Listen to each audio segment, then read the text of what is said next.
Hello నమస్తే. ONBA వ్యవసాయ విధానం గురించి తెలుసుకుంటున్నాం. ఓఎన్బిఏ వ్యవసాయ విధానంలో సూక్ష్మ ధాతువుల పాత్ర ఏంటి అనేది ఈ రోజు నుంచి ఎపిసోడ్ స్టార్ట్ చేద్దాం. మూలకాలు రైతు అదృష్ట సంఖ్య 16 మూలకాల గురించి మాట్లాడుకుంటున్నాం. ముందుగా మనం ప్రాణాధార మూలకాల గురించి మాట్లాడుకున్నాం. ప్రథమ పోషకాల గురించి మాట్లాడుకున్నాం. ద్వితీయ పోషకాల గురించి మాట్లాడుకున్నాం. ఈ రోజు నుంచి సూక్ష్మ ధాతువుల అవసరం ఏంటి అనేది మాట్లాడుకుందాం. సూక్ష్మ ధాతువుల్లో ప్రధానమైనది జింక్. జింక్ పాత్ర ఏంటి మొక్క జీవన క్రమంలో అనేది ఈరోజు మాట్లాడుకుందాం. ఓఎన్బిఏ వ్యవసాయ విధానాన్ని పరిచయం చేసిన ప్రతిభా బయోటెక్ ఎండి రాజశేఖర్ రెడ్డి గారు ప్రస్తుతం మనతో ఉన్నారు. సార్ నమస్తే. నమస్తే. సార్ జింక్ పాత్ర ఏంటి? సూక్ష్మ ధాతువులుగా చూస్తాం. ఫస్ట్ సూక్ష్మ ధాతువుగా దీన్ని చూడాలా? ఎంత పర్సెంటేజ్ జింకు లేకపోతే ఉండే నష్టం ఏంటి? రైట్. సో, మనము ప్రథమ పోషకాలు, ద్వితీయ పోషకాలు వీటి గురించి మాట్లాడుకోవడం అయిపోయింది. సో, ప్రథమ పోషకాల్లో ద్వితీయ పోషకాలు సగ పరిమాణం వాడుకోవాలి అని చెప్పుకున్నాం. అంటే అవి పైరుకి ప్రథమ పోషకాలు 50 కేజీలు వాడుకుంటే, ద్వితీయ పోషకాలు అందులో సగం 25 కేజీలు వాడుకోవాలి. అంటే మనము 50-25 నుంచి లెక్క కోసం చెప్తున్నాం. అది సగం వాడుతున్నాం. 50% ఉండాలి దాంట్లో. 50% అందులో ఉండాలన్నమాట. ఈ సూక్ష్మ ధాతువులు వచ్చేసి వీటి మిశ్రమము, ఇవి ద్వితీయ పోషకాలు మిశ్రమం ఎంత అవసరం ఉందో అందులో 10వ వంతు సూక్ష్మ ధాతువులు అవసరం ఉంటుంది. సో 50 కిలోలు మనం ప్రథమ పోషకాలు వాడితే 25 కిలోలు ద్వితీయ పోషకాలు వాడితే 2.5 కిలోలు 2.5 కేజీ సూక్ష్మ ధాతువులు అంటే ఇవి అన్ని కలిపి 2.5 అంటే ఇవి 25, 75 కేజీలు అవుతాయి. ఏది ద్వితీయ పోషకాలు. సో ఈ 75 కేజీల మిశ్రమంలో 10% అంటే 7.5 కేజీ మొత్తం మిశ్రమం నేను చెప్పేది. ఆ ద్వితీయ పోషకాల మిశ్రమంలో 10వ వంతు ఈ సూక్ష్మ ధాతువుల మిశ్రమం తప్పనిసరి వాడుకోవాల్సి ఉంటుంది. మనం క్యాలెండర్ చెప్పినప్పుడు కరెక్ట్గా ఏవేవి ఎన్ని కేజీలో వాడుకోవాలనేది మనం క్లియర్గా చెప్పుకుందాం. సో ఇప్పుడు మనం సూక్ష్మ ధాతువుల గురించి మొదలెట్టాం. వాటి పాత్ర గురించి 7 మొత్తం 7 ఉన్నాయి. 7లో ఇప్పుడు మనం మొదటగా జింక్ గురించి మాట్లాడుకుందాం. సో జింక్ యొక్క ఉపయోగాలు ఏంటి మొక్క జీవనంలో అనేది.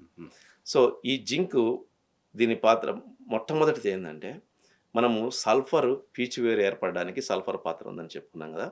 అలాగే సల్ఫర్తో పాటు జింక్ పాత్ర పీచువేరు ఏర్పడాలంటే అంటే సల్ఫరు జింకు ఈ రెండింటి సహకారంతో పీచువేరు ఏర్పడుతుంది. ఈ రెండిట్లో ఏది లోపించినా పీచువేరు పోతుంది. అంటే ప్రతి జీవన క్రియలో 2-3 మూలకాలు ఉంటాయి.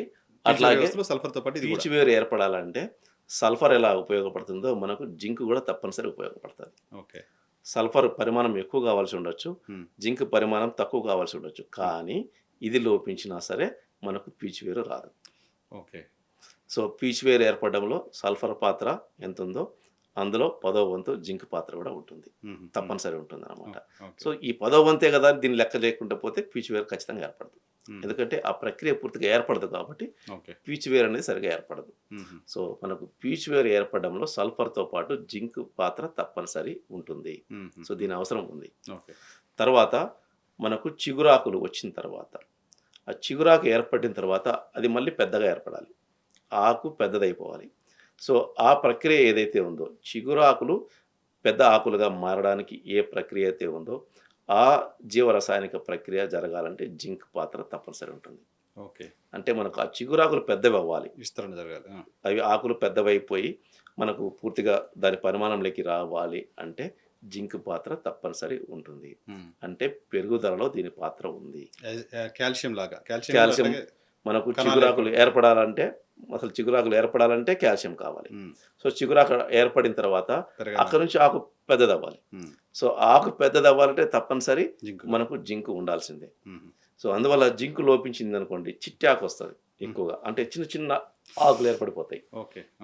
సో ఆ చిట్టాకు ఏర్పడిపోతుంది, మనకు సరిగా దిగుబడి రావట్లేదు, పెరగట్లేదు అని మనకు అనిపించిందంటే దానికి జింక్ లోపించిందని కారణం. ఎందుకంటే ఆ ఆకు దానికి సహజంగా ఎంత సైజు రావాలో అంత సైజు రాకుండా ముందుగానే అది ఆగిపోయింది అంటే జింక్ లోపించిందని అర్థం అనమాట. సో ఆకు సక్రమైన పరిమాణంలోకి రావాలంటే, చిగురు అనేది ఏదైతే ఉందో అది సక్రమైన పరిమాణంలోకి రావాలంటే జింక్ తప్పనిసరి కావాల్సి ఉంటుంది. సో మనకు పెరిగే దశలోను ప్లస్ పీచువేరు ఏర్పడడంలోనూ ఈ జింక్ పాత్ర చాలా మనకు ఉంది అన్నమాట. సో అంతేకాకుండా మనకు వరి ముఖ్యంగా చూసుకున్నప్పుడు పక్క పిలకలు అంటే దుబ్బు కట్టడానికి, సో అలా పక్క పిలకలు ఇవన్నీ ఏర్పడాలంటే కూడా జింక్ పాత్ర చాలా ఉంటుంది. సో మన వాళ్ళు ఏం చేస్తారంటే, రైతులు చాలామంది డీలర్ దగ్గరికి వెళ్ళి దుబ్బు గుళికలు ఇవ్వు అని అడుగుతుంటారు. దుబ్బు గుళికలు అంటే అవి వేరే ఏదో వేస్తే మనకు దుబ్బు వస్తది ఇట్లా ఆలోచిస్తుంటారు. కానీ అక్కడ మనము మొక్కలో కొత్త భాగం ఏర్పడాలంటే ఇంతకుముందు కాల్షియం చెప్పుకున్నాం. హ్మ్. ప్రతి భాగం ఒకటి కొత్తగా ఏర్పడాలంటే సరే. కాల్షియం పాత్ర ఉందని. హ్మ్. సో, ఆ కాల్షియము, ఈ జింకు హ్మ్. సక్రమంగా ఉన్నాయనుకోండి, హ్మ్. వరిలో కూడా పిలకలు బాగా ఏర్పడతాయి. అరటి గాని, మనకేదైనా పిలకలు రావాల్సినవి అవును. ఉన్నాయనుకోండి, హ్మ్. హ్మ్. ఎక్కువ పసుపు వీటిలో పిలకలు ఎక్కువ రావాల్సి. అవును. సో, పిలకలు ఎక్కువ రావాలి అంటే మనకు ద్వితీయ పోషకాల్లో కాల్షియం అవసరం ఎట్లుంటుందో హ్మ్. అట్లాగే జింక్ పాత్ర కూడా అలాగే ఉంటుందనమాట. హ్మ్. సో, మనము ఈ రెండిటి లోపాలు పెట్టుకొని నువ్వు దుబ్బు గుళికలను ఇంకొకటనో తెచ్చేస్తే రాదు. ఓకే. ఓకే. సో, అలా దుబ్బు ఏర్పడదు. హుహు. సో, ఇది లోపించిందంటే ఖచ్చితంగా దుబ్బు రాకుండా ఏర్పడిపోతది. చాలా హ్మ్. పీలగా పెరుగుతది వరి గూడా. హుహు. హుహు.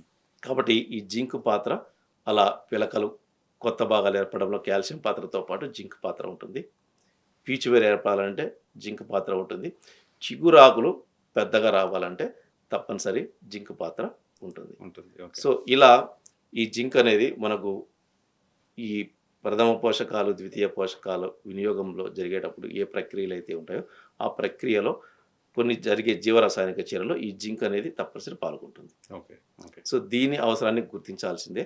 సో, దీని అవసరాన్ని గుర్తించి తప్పనిసరి దీన్ని వినియోగించాల్సిందే. హ్మ్. ఎక్కువగా దీన్ని మనము పెరుగుదల సమయంలో ఉపయోగించాలి. హుహు. తప్పనిసరి మొక్క దీని అవసరం. పెరుగుదల. ఎందుకంటే మనకు పీచు వేరు రావాలి, హ్మ్. చిగురాకు పెద్దది కావాలి. పెద్దది కావాలి. ఓకే. సో, అది మనకు ఎక్కువ ఆ ప్రక్రియ ఎక్కువ ఎప్పుడుంటుంది? మనకు పెరిగే సమయంలో ఎక్కువుంటుంది. పూత టైంలోనో, కాయ టైంలో పూత ఉండదా? సమయంలో గూడా మనకు పూత రాలుతోందంటే, హ్మ్. మనం ఇదివరకు చెప్పుకున్నట్టు మనకు కాల్షియం. Phosphorus, calcium. పొటాషియం లోపించినా పూత రాలుతుంది. హ్మ్. తర్వాత సల్ఫర్ లోపించినా పూత రాలుతుందని మనం రాలుతుంది. చెప్పుకున్నాం. అట్లాగే జింక్ లోపించినా సరే పూత రాలుతది. ఓహో! జింక్ లోపించినా సరే పూత రాలుతది. హుహు. సో, ఇప్పుడు పూత రాలడానికి కారణం ఇప్పుడు 4 మూలకాలు చెప్పుకున్నాం మనం. అవును.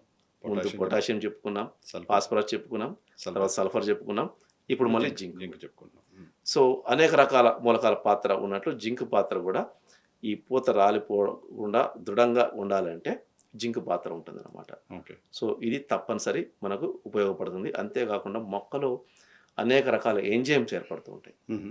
ఆ ఎంజైమ్స్ ఏర్పడడంలో ఈ జింక్ పాత్ర ఉంటుంది. హుహు. హుహు. అంటే ప్రతి ప్రక్రియకి ప్రతిదీ మనకు ఏర్పడాలన్నా, ఏ ప్రక్రియ జరగాలన్నా ఎంజైమ్స్ ఏర్పడాలి. ఎంజైమ్స్ ఆ ఎంజైమ్స్ నుంచే మనకు మొక్కకు శక్తి వస్తూ ఉంటుంది. హ్మ్. సో, ఆ ఎంజైమ్స్ ఏర్పడడంలో జింక్ పాత్ర చాలా ఉంటుందన్నమాట. హుహు. సో, ఈ జింక్ అనేది లోపించిందంటే మనకు అన్ని జీవరసాయనిక చర్యలు కుంటుపడుతూ ఉంటాయి. ఓకే. తక్కువే కావచ్చు మోతాదు. బట్ బట్ ఇది అన్ని తప్పనిసరి జీవన క్రియల్లోనూ ఇంపార్టెంట్ దీని అది. పాత్ర ఉంటుంది. హ్మ్. కాబట్టి దీన్ని తప్పనిసరి వినియోగించాలి. హ్మ్. ఇది గాని లోపించిందంటే మనకు ఆకులు లేత పసుపు వర్ణంలోకి మారతాయి. ఓకే. మనకెట్లా నత్రజని లోపించినప్పుడు లేత పసుపు వర్ణంలో అదే లక్షణం జింక్ లోపించినా కూడా కనిపిస్తది. హుహు. హుహు. కాపోతే ఏమైతదంటే నత్రజని లోపించినప్పుడు ఆకు మొత్తం ఒకేసారి లేత పసుపు వర్ణంలోకి మారుతుంది అంతా. ఓకే. కానీ జింక్ లోపించినప్పుడు ఏమవుతుందంటే ముందు లేత పసుపు వర్ణం మచ్చలు మచ్చలుగా స్టార్ట్ అయిపోయి ఆకంతా విస్తరిస్తది. ఓహో! ఓహో! ఓకే. దీని లోపం అలా గుర్తించాలన్నమాట. నత్రజనికి జింక్ నత్రజనికి, జింక్‌కి లోపానికి తేడా కనిపెట్టాలంటే హ్మ్. నత్రజని అయితే ఆకంతా ఒకేసారి రంగు చిన్నగా మారిపోయి పసుపు వర్ణంలోకి మారిపోతుంది. హ్మ్. బట్ జింక్ లోపించినప్పుడు ఏమవుతుందంటే ముందు స్పాట్స్ వస్తాయి. పసుపు వర్ణంలో స్పాట్స్ వస్తాయి. హ్మ్. అవి విస్తరించేసి తర్వాత మొత్తం ఆకు మొత్తం పసుపు వర్ణంలోకి మారిపోతుంది. హ్మ్. సో, ఈ లోపాన్ని ఈజీగా గుర్తుపెట్టొచ్చు. హ్మ్. సో, మనకు ముఖ్యంగా నిమ్మ జాతి, ఓకే. సిట్రస్ వరిలో హ్మ్. వీటిలో జింక్ లోపించిందంటే దిగుబడి చాలా పడిపోతది. ఓకే. దిగుబడి చాలా పడిపోతది. హ్మ్. సో, కాబట్టి మిగతా పంటల్లో గూడా జింక్ తప్పనిసరి లోపం లేకుండా చూసుకోవాలి. ముఖ్యంగా దీని ఇంపాక్ట్ ఎక్కువగా వరిలోను, నిమ్మ జాతిలోను ఎక్కువుంటుంది. ఓకే. ఇది గాని పొరపాటున ఆ పంటల్లో లోపించిందంటే దిగుబడి దారుణంగా పడిపోతది. ఓకే. అందుకే మనోళ్ళు ఎక్కువ ఏమని చెప్తుంటారంటే వరికి జింక్ లోపం లేకుండా చూసుకుంటుంటారు. ఎక్కువ జింక్ అంటే వరి, చర్చ ఉంటది. జింక్, వరి పండించే రైతుల దగ్గర జింక్ లోపం జింక్ లోపం దీని గురించి ఎక్కువ ఉంటది. వాడుతూ ఉంటారు. హ్మ్. కానీ నిమ్మ జాతిలో గూడా దీని అవసరం చాలా ఎక్కువుంటుంది. ఓకే. అది నిమ్మ జాతిలో లోపించినా గూడా పూత రాలిపోవడము, సెట్ కాకుండా పోవడము ఇదంతా జరుగుతూ ఉంటుంది. కాబట్టి హ్మ్. నిమ్మ జాతి రైతులు, వరి పండించే రైతులు పొరపాటున కూడా దీని లోపం అనేది లేకుండా జాగ్రత్త పడాలి. హుహు. హుహు. ఇది లోపించిందంటే దిగుబడి మీద తీవ్రమైన ప్రభావం ఉంటది. ఓకే. జింక్ లోపంతో.